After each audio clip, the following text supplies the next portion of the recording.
జన్మభూమి సభలలో ఉద్యోగులను మానసికంగా వేధించిన ఘనత చంద్రబాబుదని ఉద్యోగుల సంక్షేమం ప్రభుత్వ సలహాదారులు ఎన్ చంద్రశేఖర్ రెడ్డి గుర్తు చేశారు. కాకినాడలో ఆయన మీడియాతో మాట్లాడుతూ ఎన్నికల కోసం ఉద్యోగులపై చంద్రబాబు కల్లబుల్లి మాటలు చెబుతున్నాడని ఆయన విమర్శించారు. కరోనా వల్ల ఆర్థిక ఇబ్బందులు ఉన్నప్పటికీ సీఎం జగన్ ఉద్యోగులు పెన్షనర్ల పట్ల సానుకూలంగా వ్యవహరించారన్నారు. ఈనాడున్నటువంటి జగన్మోహన్ రెడ్డి గారి ప్రభుత్వం మరి ఉద్యోగస్తుల వెల్ఫేర్ను దృష్టిలో పెట్టుకుని మరి మేనిఫెస్టోలో ఏదైతే పొందుపరిచారో అవన్నీ కూడా దాదాపుగా మరి అన్ని విషయాలు 99% మరి నెరవేర్చడం జరిగింది అని చెప్పేసి కూడా నేను ఈ సందర్భంగా తెలియజేస్తా ఉన్నా. అయితే కోవిడ్ మహమ్మారి వలన కొంత ఫైనాన్షియల్గా మన రాష్ట్రంలో అయితేనేంటి, దేశంలో అయితేనేంటి, ప్రపంచం అంతా కూడా సఫర్ అయింది.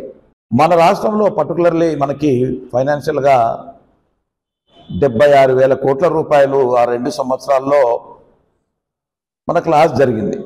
దాంతోపాటు మీకు తెలుసు హాస్పిటల్స్లో వసతి అయితేనేంటి, బీద సాధకులకి మరి ఫుడ్ గ్రెయిన్స్ అయితేనేంటి, ఆర్థిక సహాయం అయితేనేంటి, ఇవన్నీ కూడా ఇంకా డబల్, అంటే దాదాపు మొత్తం అంతా కలుపుకుంటే 1,50,000 కోట్ల రూపాయల దాకా కూడా అదనంగా ఈ రాష్ట్రం మీద మరి భారం పడడం మూలాన ఈ ఆర్థిక పరిస్థితి అనేది కొంత వెనక ముందు కావడం జరిగిందే తప్ప ఉద్యోగస్తులకి రావాల్సినటువంటి జీతం 1వ తారీఖున ఇవ్వకుండా లేట్ చేయాలనేటువంటి ఉద్దేశము ఈనాడున్నటువంటి ముఖ్యమంత్రి గారికి లేదు అని చెప్పేసి కూడా నేను ఈ సందర్భంగా తెలియజేస్తా ఉన్నా.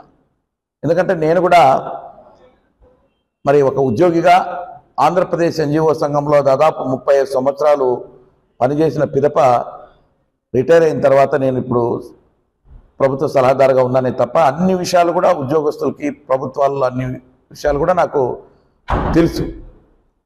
మరి ముఖ్యంగా